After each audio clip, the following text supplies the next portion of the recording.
What screams, "This person peaked in high school," to you? I graduated in '05. I was sitting at a tire shop waiting for my truck to get done, and an employee slightly older than me walks up to me and asks me, with no previous interaction, if I played football in high school. Wondering where this was going, I responded that I did, but I wasn't great at it. He asked what school I went to, and I told him. Then he starts talking about himself. How he was all-conference and walking me through all of his high school accolades. I never asked for this conversation. I just sat there wondering why this nearly 40-year-old, wildly out of shape, tire shop supervisor was telling me all of this. Then just as soon as it started he bid me good day and walked off. It was bizarre. The best comparison I could make was that he was like the manager, Dan, from the movie Waiting. That was his vibe. That's how I knew he peaked in high school. I know a girl who still flexes her high school GPA and how many AP classes she took, back in 2005. Honey, that was almost 20 years ago. Let's press the fast forward button already. Nobody cares. I went to my 10-year reunion and most of the popular crowd hadn't changed a bit since high school. Sure, they were older and pudgier, but the bullies still talked about bullying and getting into fights. The cheerleaders reminisced about cheerleading, and even got up and performed some of their old routines.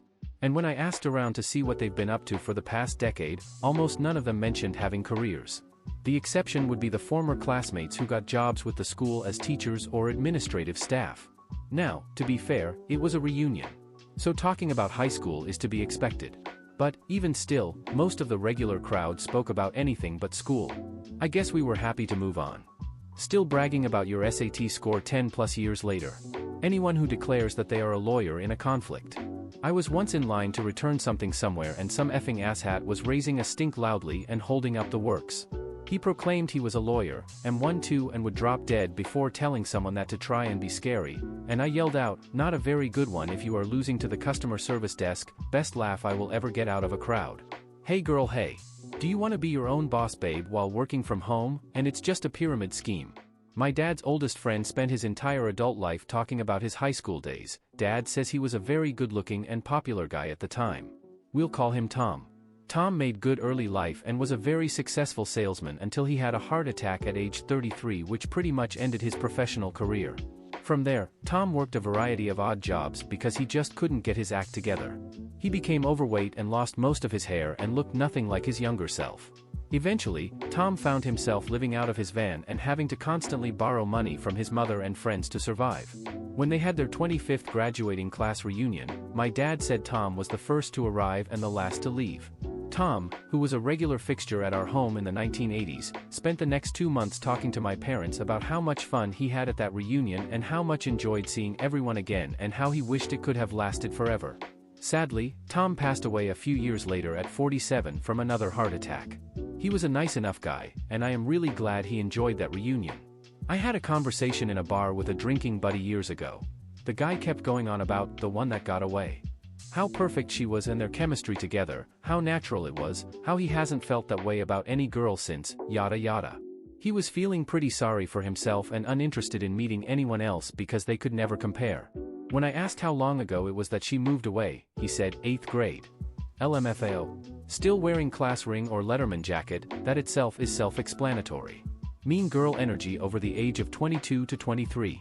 It gives either you peaked in high school or you were bullied in high school and continued the cycle because you want to know what it feels like.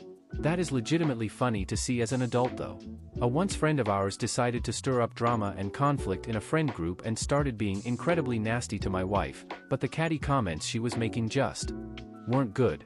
It was transparently obvious that she was trying to be a high school queen bee and hurt my wife in particular, but she didn't really know how to do it. It only gave more of herself away than she meant to and just made us laugh about it and cut her out from our lives.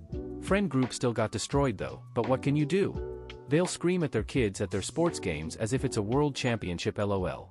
Or any kind of vicariously living through their children. I've seen parents who get caught up in the middle/high school drama of their kids. Like, I'm sorry, but it's time for you to be an adult now. Good fucking night. Had a divorced couple on our kids' 4 and under soccer team yelling at their kid for making mistakes, etc. Kid was actually one of our better players, while our kid was just happy to be out there. Their yelling was insane for any league, much less one that doesn't even keep score. No idea why they're split up though, they absolutely deserve each other. You know someone peaked in high school when they're more concerned with maintaining their status as the cool kid than actually pursuing meaningful goals and aspirations in their adult life. You know someone peaked in high school when their social media feed is flooded with throwback photos from prom or homecoming, accompanied by nostalgic captions longing for the good old days. I have a coworker whose family has reserved seats at their high school football stadium. She's in her 50s, and as far as I know doesn't have any nieces/nephews/ etc. that she's going to watch. She likes to brag that when people sit in their seats they all know to move when her family shows up. I'm FB friends with maybe 5 people from high school. It might legit be 3, but I do get suggestions from time to time and man, fucking unreal. The popular kids profiles are legitimately almost all of their kids, probably because they haven't aged well, in the same high school dumb school colors or uniforms on the cheerleading/basketball/football/insert activity and photos of games/school events. Like, they are literally still in high school. They kept themselves there. I would be sad if I ever liked any of them. LOL? These are all written by people who didn't peak in high school. As a 32 years old who did peak in high school, here are signs. We're mad nostalgic. We live in nostalgia and soak that sweet substance up. When you're not looking, we are occasionally, sickeningly, on Google Street View retracing our daily drive to our high school. We're not proud of it. We've accepted that our peak has passed, and so we're generally more quiet and subdued, aka depressed. We have good stories from high school times. When you ask us about those years, our eyes light up. We don't tell stories from that time BC, we know it's cringe, but if you ask, we will share. When they keep trying to organize high school reunions more than a decade after graduation, even though no one ever responds to them. It's always someone that married in their early 20s that organizes it. It's usually one of the cheerleaders too. A buddy of mine, every time he gets drunk and high, goes on and on about how good he was at football in high school. I've heard the same exact spiel many times. We're 28 years old now. Respectfully man, we do not give a fuck.